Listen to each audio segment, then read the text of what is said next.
گزارے کیسے زندگی، آؤ علماء سے پوچھ لیں، آئے جو مشکل پیش کوئی، آؤ علماء سے پوچھ لیں۔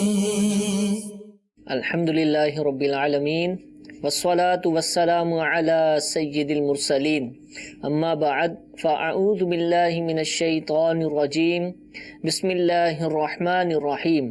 الصلاة والسلام علیک یا رسول اللہ، الصلاة والسلام علیک یا حبیب اللہ، الصلاة والسلام علیک یا نبی اللہ وعلی آلک واصحابک یا نور اللہ۔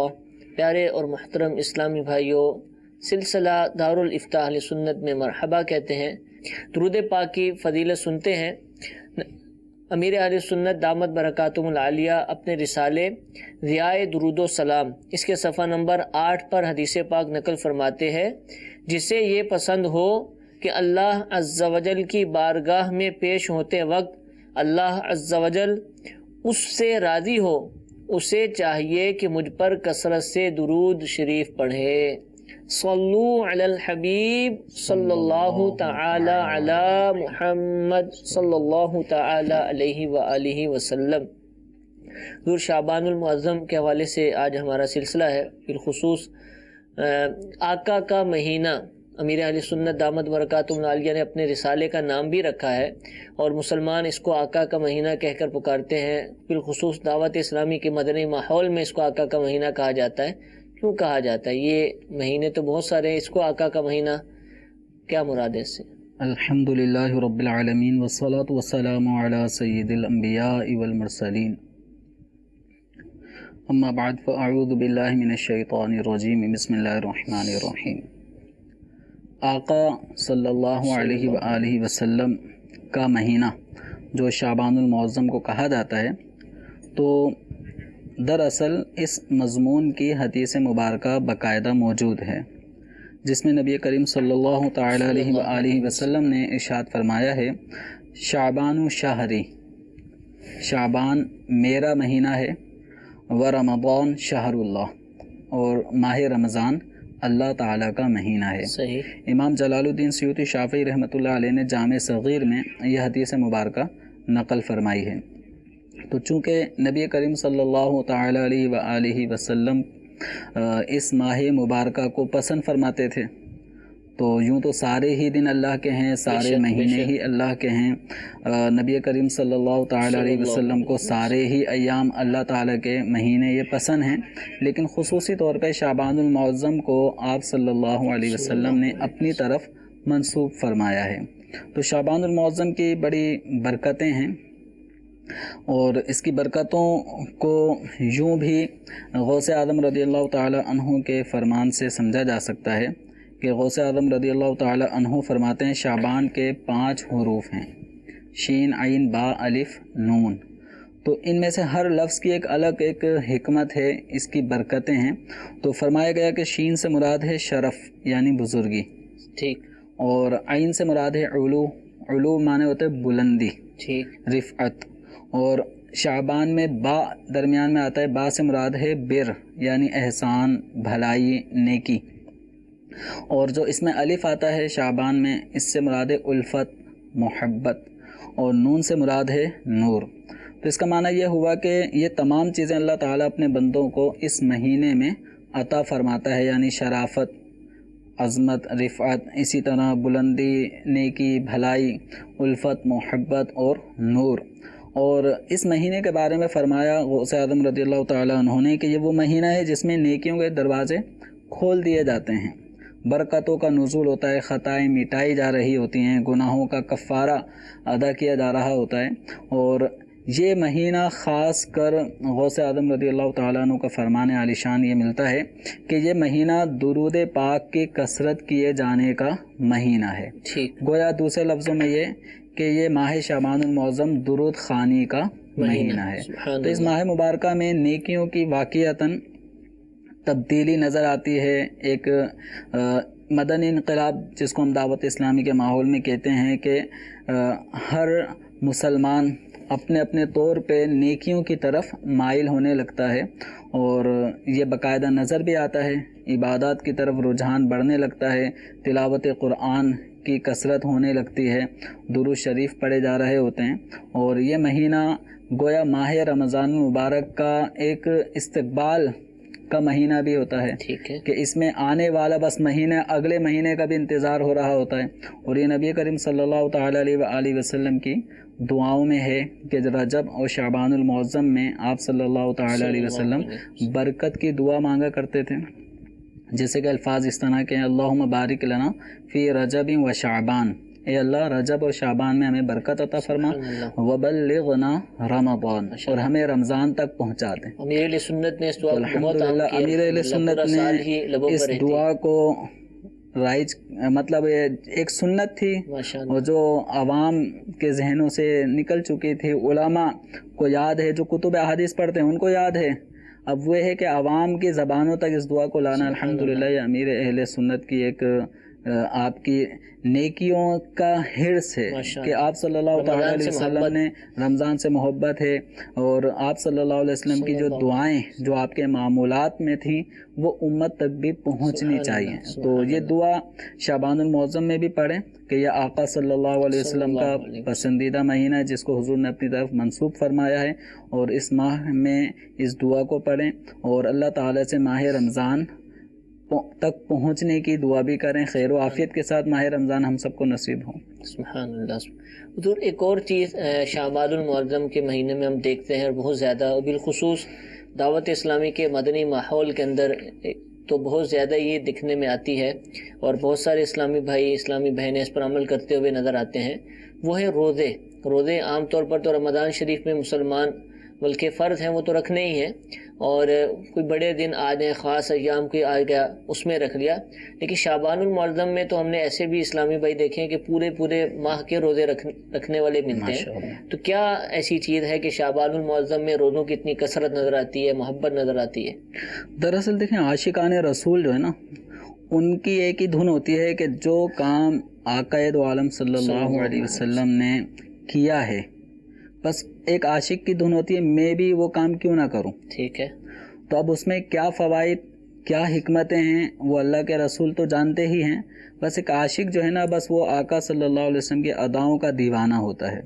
تو نبی کریم صلی اللہ تعالیٰ علیہ وآلہ وسلم اس ماہ شعبان المعظم میں کثرت سے روزہ رکھا کرتے تھے۔ ام المؤمنین عائشہ صدیقہ طیبہ طاہرہ رضی اللہ تعالی عنہا فرماتی ہیں کہ انبیاء کے سرتاج سرکار مدینہ صلی اللہ علیہ وسلم کا پسندیدہ مہینہ شعبان المعظم تھا، اور آپ صلی اللہ تعالیٰ علیہ وسلم اس میں اتنی کثرت سے روزہ رکھا کرتے تھے کہ روزہ رکھتے رکھتے یہاں تک کہ ماہ رمضان بھی شروع ہو جاتا تھا۔ تو یہ سرکار دو عالم صلی اللہ تعالیٰ علیہ وسلم کے معمولات میں سے ہے۔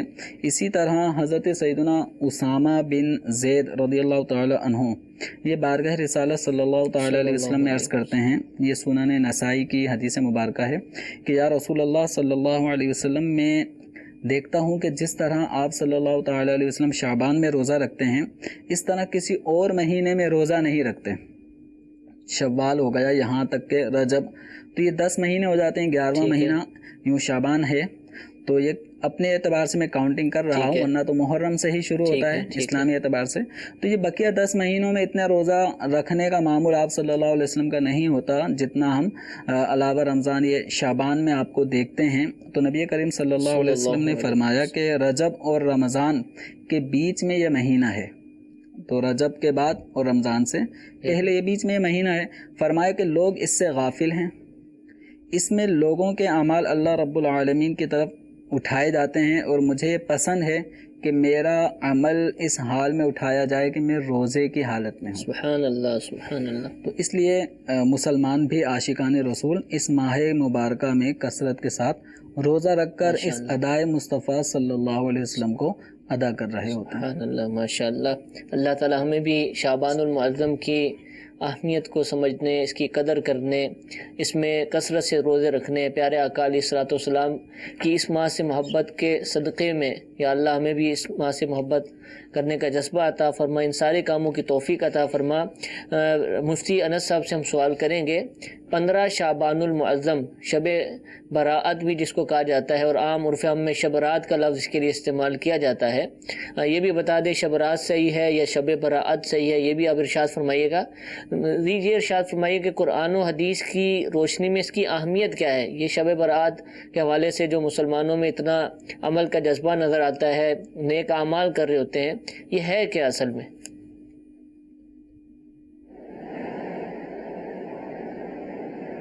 بسم اللہ الرحمن الرحیم۔ اصل لفظ شب براءت ہے۔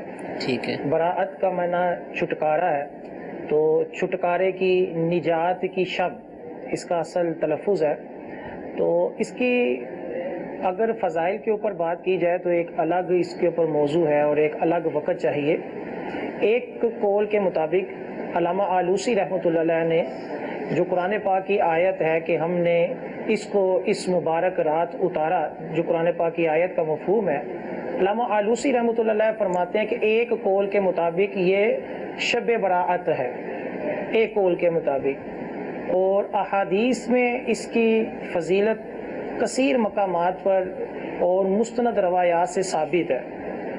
جیسا کہ ابن ماجہ کی حدیث پاک ہے، نبی کریم صلی اللہ علیہ وآلہ وسلم نے فرمایا کہ شب براءت یعنی 15 شعبان کی رات اللہ تعالی اپنے بندوں کی بخشش فرما دیتا ہے، سوائے مشرک کے اور مشاہن کا معنی دشمنی رکھنے والا، بہت زیادہ دشمنی رکھنے والا، کینہ رکھنے والا، بغض و کینہ رکھنے والا کے معنی میں کیا گیا ہے۔ تو اس کے علاوہ دیگر احادیث میں تقریباً 10 ایسے افراد تقریباً بنتے ہیں کہ جن کی اس رات مغفرت نہ ہونے کی وعید ہے۔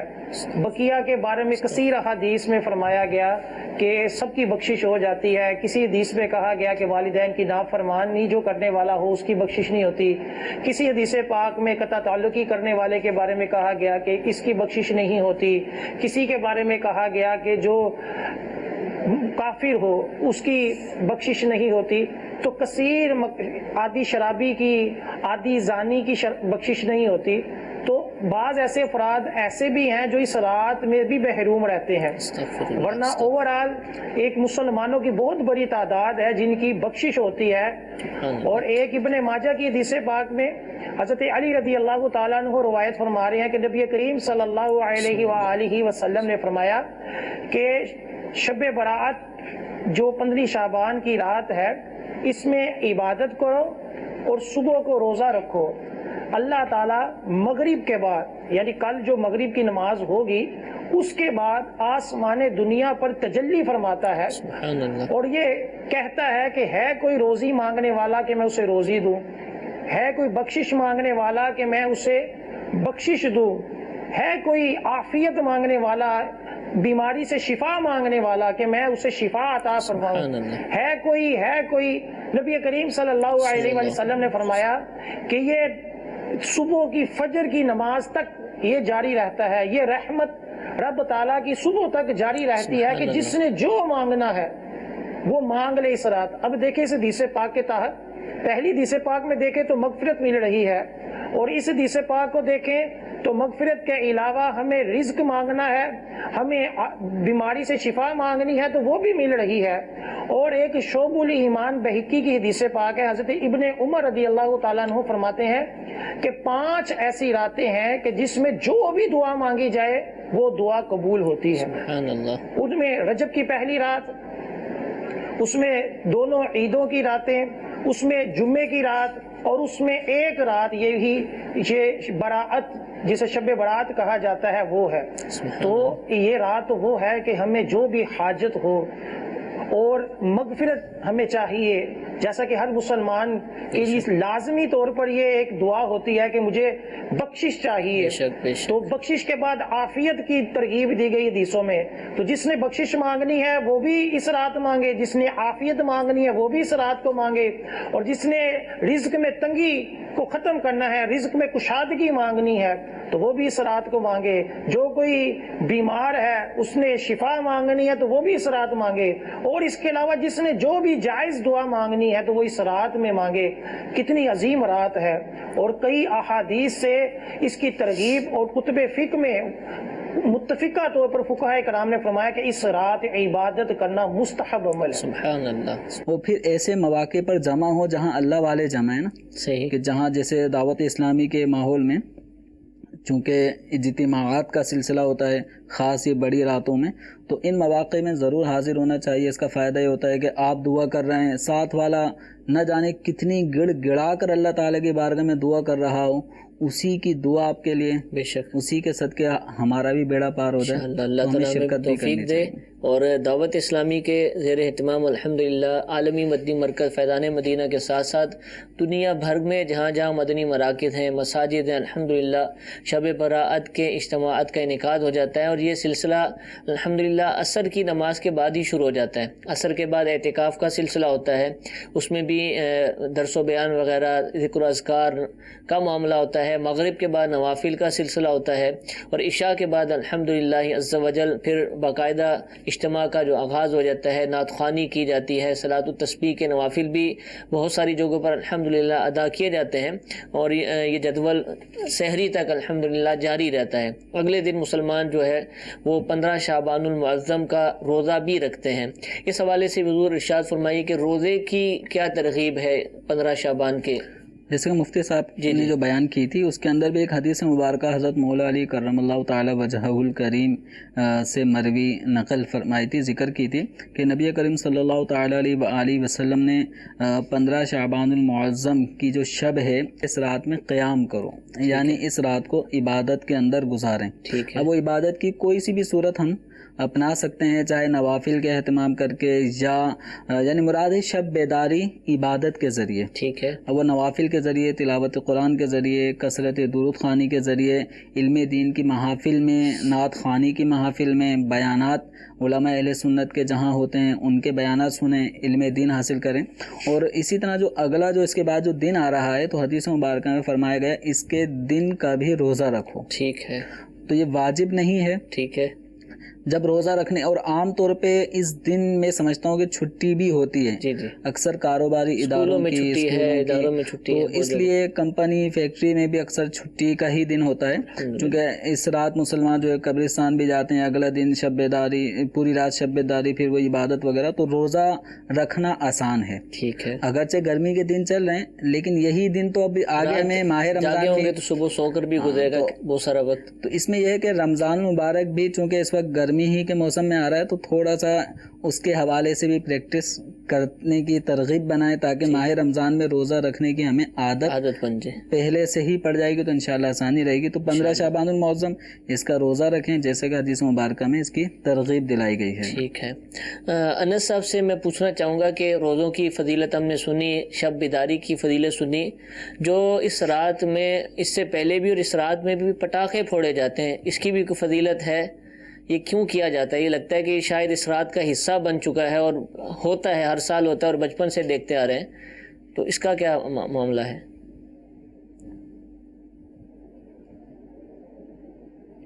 اصل میں اس کی تو کوئی اصل نہیں ہے, اور یہ اسراف ہے اس کے پیسے خرچ کرنا, اور یہ عمومی طور پر بڑے تو نہیں کرتے, اور یہ چھوٹے بچے عام طور پر کرتے ہیں, اور ان میں بھی بڑوں کا اس اعتبار سے قصور ہے کہ وہ نہ منع کرتے ہیں اور نہ ہی اس کام کے لیے پیسے دینے سے ہاتھ سے روکتے ہیں. ان کو پتہ بھی ہے کہ بچوں نے یہ کرنا ہے, اس کے باوجود اس کو دیتے ہیں, اور کئی بندے جو ہوتے ہیں وہ ایک دم سے پٹاخہ کے اوپر ڈر جاتے ہیں, اور بعض دفعہ کوئی ڈسٹرب ہو رہا ہوتا ہے, پھر اس کی بدبو اتنی ہوتی ہے کہ بعض دفعہ پوری گلی اور محلے میں بھی, گھروں میں بھی اس کی بدبوئیں آ رہی ہوتی ہیں. پھر مسجد کے باہر بھی کئی لوگ بچے آپس میں شرارتیں کر رہے ہوتے ہیں تو مسجد میں بھی اس کی بدبو جا رہی ہوتی ہے. تو یہ تو بالکل ایک شیطانی کام ہے جس کا ہر اعتبار سے اس کو روکنا چاہیے اور اس کی مذمت ہونی چاہیے, اور ہمیں بڑوں کو اس کے بارے میں بڑھ کر حصہ لینا چاہیے کہ بچوں کو پیار محبت سے سمجھائیں اور ان کو منع کریں کہ یہ ہمارا اسلامی طریقہ نہیں ہے, نہ ہی اس سے کوئی فائدہ ہے, بلکہ یہ تو ایک پیسے کا ضیاع ہے اور دوسرا بعض دفعہ حادثات بھی اس سے ہو جاتے ہیں، اس اعتبار سے بھی اس کو ڈرایا جائے اور ان لوگوں کو سمجھایا جائے، اور دوسرا لوگوں کی عبادات میں، اور بعض بیچارے جو بیمار ہوتے ہیں ان کی نیند وغیرہ میں خلل کا بہت بڑا یہ سبب ہے، جس کے اعتبار سے ہم سب کو اس کے بارے میں بھی اپنے بچوں کو سمجھانا چاہیے اور نیت کرنی چاہیے کہ انشاءاللہ ہم اپنے بچوں کو منع کریں گے. اور غالباً قانونی طور پر بھی اس کو منع ہی اس کی اجازت نہیں ہے قانونی طور پہ بھی اس طرح کے مواقع، حتیٰ کہ شادی بیاہ کے مواقع میں بھی جو فائر کرتے ہیں یا اس طرح کے پٹاخے اور اس نوعیت کی جتنی بھی آج کل جدید شکلیں آ رہی ہیں، تو ان سب کی قانونی طور پہ بھی اجازت نہیں ہے، شرعی حوالے سے بھی ان کے خاص کر یہ شب برات کے موقع پر اجازت نہیں ہے. میں ایک دل خراش ایک بات عرض کرنا چاہتا ہوں. کچھ سال پہلے گلی محلوں میں جو پھٹنے والے پٹاخے ہوتے ہیں، یہ 2-2 روپے، 1-1 روپے، 5-5 روپے کے ہوتے ہیں. ان پٹاخوں کو بنانے میں کتابیں، کاپیاں یہ استعمال ہوتی ہیں، کاغذ لپیٹا جاتا ہے، کاغذ لپیٹا ہوتا ہے نا. تو ایک پٹاخہ، اور اس طرح متعدد 3-4 تو میں نے پٹاخے دیکھے تھے جس کے اندر اسلامیات کی کتاب وہ مطلب اس کی کٹنگ کر کے اس پٹاخوں میں استعمال کی گئی. استغفر اللہ. جب اس پٹاخے کو پھٹنے کے بعد اس کا جو کاغذ رہ جاتا ہے، باقاعدہ قرآن پاک کی آیات، جیسے ہمارے میٹرک کی کتابوں میں کچھ صورتیں ہیں، ان صورتوں کی تفسیر وغیرہ یہ اسکولوں میں پڑھائی جاتی ہے. تو اس طرح باقاعدہ آیات لکھنی بے حسی ہے، یعنی بنانے والا بے حسی، یعنی بنانے والا کون ہے؟ مسلمان ایسا نہیں کرے. اس طرح یعنی مسلمان اگر بنا رہا ہے تو اتنی غفلت کہ اس کے ہاتھ کے سامنے ایک اسلامیت کی کتاب ہے اور یہ اس پہ کینچی چلا کر یا آرے کسی بھی مشین کے ذریعے اس کی کٹنگ کر رہا ہے، اس کو اتنا احساس نہیں ہو رہا کہ آیات کریمہ وہ مطلب میں اس کی کٹنگ کر رہا ہوں. ایک تو اولاً تو یہ، اور دوسرا یہ کہ پھر اس کا استعمال کیا ہوگا؟ بارود ڈالا جا رہا ہے اس میں. اچھا، پھر تیسرا یہ کہ جب پھٹے گا اس کے بعد کوئی پٹاخے کو اٹھاتا بھی نہیں ہے. صحیح. وہ پاؤں تلے روند رہا ہوتا ہے. تو یہ بہت سخت معاملہ ہے. اب اللہ تعالیٰ حیا عطا فرمائے ہم سب مسلمانوں کو. یہ مسلمانوں کی غفلت ہے کہ اپنے ہی ہاتھوں، اپنی ہی غفلت کی وجہ سے وہ پٹاخوں میں کون سی چیزیں استعمال ہو رہی ہیں اس طرف بھی توجہ نہیں ہے. تو اپنے بچوں کو ان کاموں سے روکیں.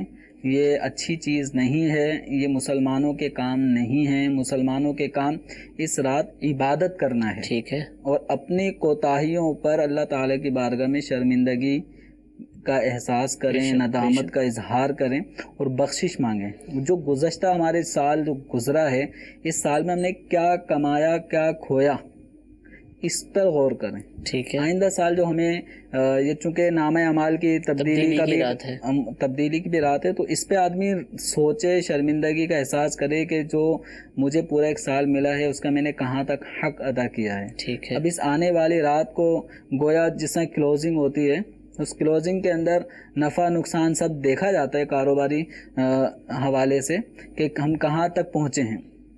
تو ہر آدمی اپنے نامہ اعمال کے اس کلوزنگ پہ غور کرے. نامہ اعمال میں نے درج کیا کیا چیزیں کروائی ہیں، ٹھیک ہے، نیکیاں کتنی، گناہ کتنے. تو اس طرح جب احساس ہوگا اور اس رات کے آنے سے پہلے حقوق اللہ، حقوق العباد کے معاملات، اس کو اگر ہم بہتر کر لیں گے تو انشاءاللہ اس رات کی برکتیں بھی نصیب ہوں گی. ٹھیک ہے، جزاک اللہ. اللہ تعالیٰ توفیق دے. کچھ کال سلسلے میں شامل کرتے ہیں، پھر اس رات کے کچھ معمولات کے حوالے سے بھی سوال کریں گے. جی پہلی کال چلائیے. میں تشکین بات کر رہا ہوں روم اٹلی سے. تو میرا جو سوال ہے وہ شبان المعظم کی جو وظائف جو اس رات کو کیے جائیں، تو اس حوالے سے میں نے آپ سے پتہ کرنا تھا، وظائف ہمیں بتائے جائیں. جی کیا وظیفہ کریں، کیا پڑھیں، تسبیح کیا کی جائے؟ جیسے کہ اس رات کو عبادت کے اندر گزارنا ہے تو معمولات بزرگان دین میں سے یہ ہے کہ مغرب کی نماز ادا کرنے کے بعد، سنت ادا کرنے کے بعد پھر 6 رکعت نوافل کا اہتمام بزرگوں کے طریقے سے چلا آ رہا ہے. صحیح. نہ یہ فرض ہے نہ واجب ہے. ٹھیک ہے. اس میں اوابین کی بھی نیت کی جا سکتی ہے جو کہ نبی کریم صلی اللہ تعالی علیہ وسلم کے معمولات میں سے ہے. نماز اوابین مغرب کی نماز کے بعد 6 رکعت نماز. تو اب یہ اوابین کی بھی اس میں نیت کی جا سکتی ہے. مزید جو 6 رکعتیں ہیں ان میں 2-2 رکعت کر کے ان کو پڑھنے کا معمول ہے. اور یہ امیر اہل سنت دامت برکاتہم العالیہ کا جو رسالہ ہے آقا کا مہینہ، تو اس کے یہ درمیان میں اس رسالے کے یہ طریقہ کار موجود ہے.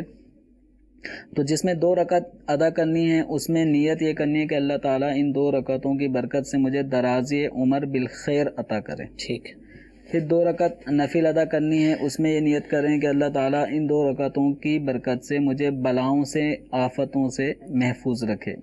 اور تیسری مرتبہ جب 2 رکعت پڑھی جائے گی تو اس میں یہ نیت کرے کہ اللہ تبارک و تعالیٰ اپنے سوا مجھے کسی کا محتاج نہ کرے۔ آمین۔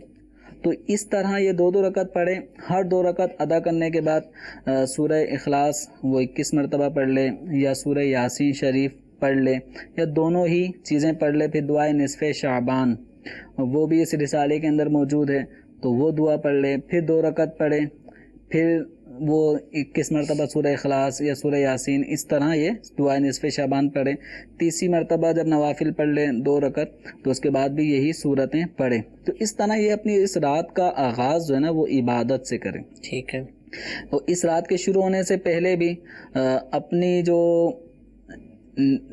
جو وقت لمحات ہیں ان لمحات کو بھی ذکر الہی، درود شریف اس میں گزاریں، تاکہ اس رات کے آنے سے پہلے جو ہمارا چیپٹر کلوز ہو رہا ہے نامہ اعمال کا، وہ بھی اللہ تعالیٰ کے ذکر پر نامہ اعمال موقوف ہوں، اور اللہ تعالیٰ کی بارگاہ میں جب پہنچے تو نیکیوں کا اندراج ہو، اور اگلا جو نامہ اعمال شروع ہو رہا ہے تو اس میں بھی نیکیوں کا اندراج ہو جائے۔ پھر عشاء با جماعت پڑھے، عشاء کی نماز با جماعت، پھر اس کے بعد معمولات میں سے یہ ہے کہ سرکار دو عالم صلی اللہ تعالیٰ علیہ وآلہ وسلم قبرستان جنت البقیع کی طرف آپ صلی اللہ تعالیٰ علیہ وسلم کا تشریف لے جانا بھی احادیث سے ثابت ہے۔ تو اس حدیث مبارکہ کی پہ عمل کرتے ہوئے آج مسلمانوں میں معمول ہے کہ اس رات بالخصوص قبرستان کی طرف بھی جاتے ہیں اور اپنے مردوں کو اصالہ ثواب کرتے ہیں، ان کی ارواح کو قرآن میں جو صورتیں جو ان کو یاد ہیں، جو کچھ نیک اعمال کرتے ہیں ان کا اصالہ ثواب کرتے ہیں۔ تو مسلمانوں کا قبرستان جانا بھی یہ اس رات یہ سنت سے ثابت ہے۔ ٹھیک ہے، ماشاءاللہ۔ حضور ایک سوال ہم سے میسیج میں پوچھا گیا ہے کہ قبرستان کی جب حاضری ہوتی ہے، انس بھائی سے میرا سوال ہے، تو قبروں پر پھول ڈالے جاتے ہیں، تو کہتے ہیں یہ پھول ڈالنا اسراف نہیں ہے؟ بہت زیادہ یہ پیسے لگا دیے جاتے ہیں اس کے اوپر، کیا فرماتے ہیں؟ نہیں، فقہاء کرام نے پھول کو مستحب قرار دیا کہ وہ قبروں کے اوپر ڈالا جائے، اور اس کی حدیث پاک جو بخاری شریف کی ہے اسی سے استدلال کیا گیا کہ نبی کریم صلی اللہ علیہ وآلہ وسلم نے تر کھجور کی جو ٹہنی کو اس قبر کے اوپر گارا تھا، تو پوچھنے پر بتایا تھا کہ جب تک یہ تر رہے گی تو اس سے اس میت کا جو عذاب ہے وہ کم ہوگا۔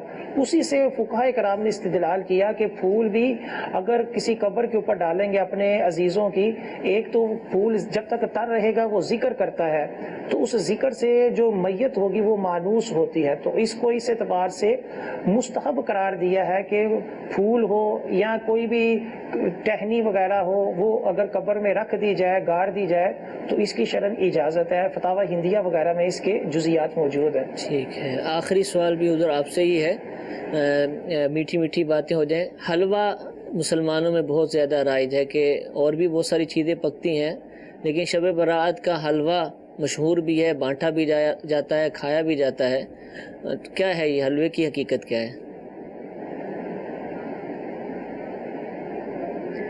اصل میں یہ ہندوستان یا جب ہندوستان اور پاکستان اکٹھا تھا اس کی اگر تاریخ دیکھیں تو کئی صدیوں سے یہ رائج ہے، اور 13ویں صدی کے جو مجدد قرار دیے گئے حضرت شاہ عبد العزیز محدث دہلوی رحمۃ اللہ علیہ، انہوں نے اپنے ملفوظات میں یہ لکھا ہے کہ نبی کریم صلی اللہ علیہ وسلم کی بارگاہ میں حضرت جبرائیل امین علیہ السلام حاضر ہوئے اور عرض کی کہ آپ اہل بقیع کے لیے بقیع تشریف لے جائیں اور ان کے لیے دعا کریں، تو فرمایا کہ اسی سے فاتحہ کا دستور ہے، اور فرمایا کہ چاہے وہ فاتحہ حلوے کے اوپر ہو یا کسی اور چیز کے اوپر ہو۔ پھر آگے فرماتے ہیں کہ مگر ہندوستان میں حلوہ مشہور ہے اور بخارا اور سمرقند میں قتلمہ مشہور ہے۔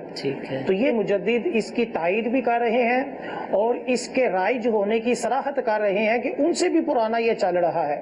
تو کثیر بڑے بڑے علماء کرام نے اس کی اجازت دی کہ یہ اصل میں اصالہ ثواب ہے کہ اپنے عزیزوں کے ہم اصالہ ثواب کرتے ہیں، اور اعلیٰ حضرت رحمہ نے امام غزالی رحمۃ اللہ علیہ حضرت ابن عباس رضی اللہ تعالیٰ عنہ کے حوالے سے نقل کرتے ہیں کہ امام غزالی نے بھی اسے نقل کیا، امام جلال الدین سیوطی نے بھی کیا کہ اور راتوں کے علاوہ جب شب براعت آتی ہے تو جو مرحومین ہوتے ہیں ہمارے گھر والے جو دنیا سے پردہ کر چکے ہوتے ہیں وہ اپنے گھروں پہ آتی ہیں ان کی روحیں اور اپنے اہل خانہ سے یہ تقاضا کرتی ہیں کہ آپ ہمارے لیے ایصال ثواب کریں.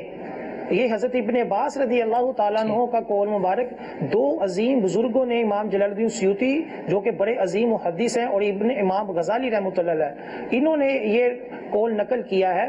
تو ان ایصال ثواب کا جو یہ حلوہ ہوتا ہے یا کوئی بھی کھانا ہو، حلوے کے ساتھ کھانا بھی ہوتا ہے کہ یہ غریبوں کو کھلایا جاتا ہے اور مقصد یہی ہوتا ہے کہ اس کا ثواب ہمارے عزیزوں کو پہنچے. تو اس کی بہت زیادہ جو ہے نا وہ قدر کرنی چاہیے اور لوگوں کو اس کی یہ اپریشیٹ کرنا چاہیے اور اس کی حوصلہ افزائی کرنی چاہیے اور ایسا کرنا چاہیے کہ آج اگر ہم اس کو رائج رکھیں گے تو ہمارے دنیا سے پردہ کرنے کے بعد آنے والی نسلیں ہمارے لیے بھی یہ ایصال ثواب کرے گی، جو کہ ایصال ثواب قرآن و حدیث سے واضح طور پر ثابت ہے.